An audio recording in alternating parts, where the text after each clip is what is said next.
Timothy Wagner was but a few damn days away from his 18th birthday. He had never felt that milestone more dismally distant than now. A most harrowing and quite frankly ridiculous evening had just transpired in the festering hellhole town of Innsmouth hordes of its lesser-known yet utterly gruesome locals.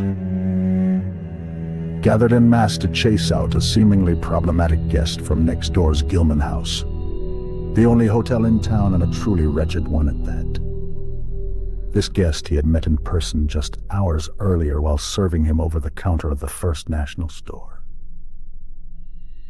The polite young man, not that much older than himself, had purchased little more than a packet of crackers and wafers. By some wretched twist of the despicable fates, he had also asked for some local directions.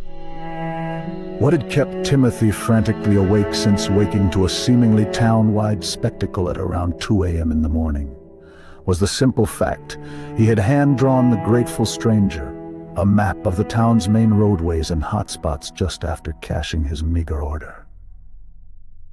While his employer was a nationwide grocery chain, and his sudden disappearance would most likely raise some questions, his anxiety was wholly justified.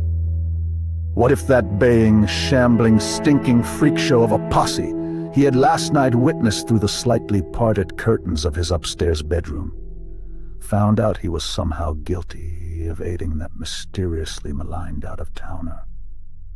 Would they come after him? He had worked in Innsmouth long enough to have heard the insane rumors. There were certain groups of folks you didn't mess with, certain places you did not go. And it seemed as though after last night all bets were off those freaks of rumor. Those esoteric cultists of Dagon were suddenly everywhere, and in plain sight their horrid, almost inhuman visage was undeniable. Not to mention the unbearable fishy reek of their passing. It was as though a vomitous, stinking miasma had engulfed Innsmouth overnight, just to fall back into the sea shortly after sunrise. Timothy wasn't sure of much, but he was sure of one thing. He absolutely had no intention of ever again seeing another sunset over Innsmouth.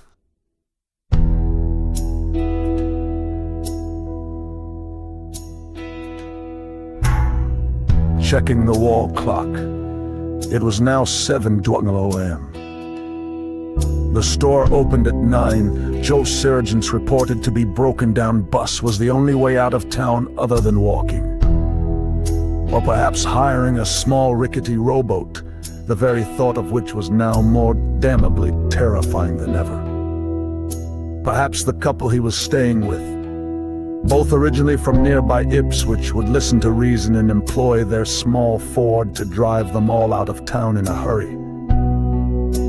Once safely there, he could arrange to get home to Arkham by any other means. Dear Lord, he prayed out loud, I just need to get the hell out of Innsmouth. Please, deliver me.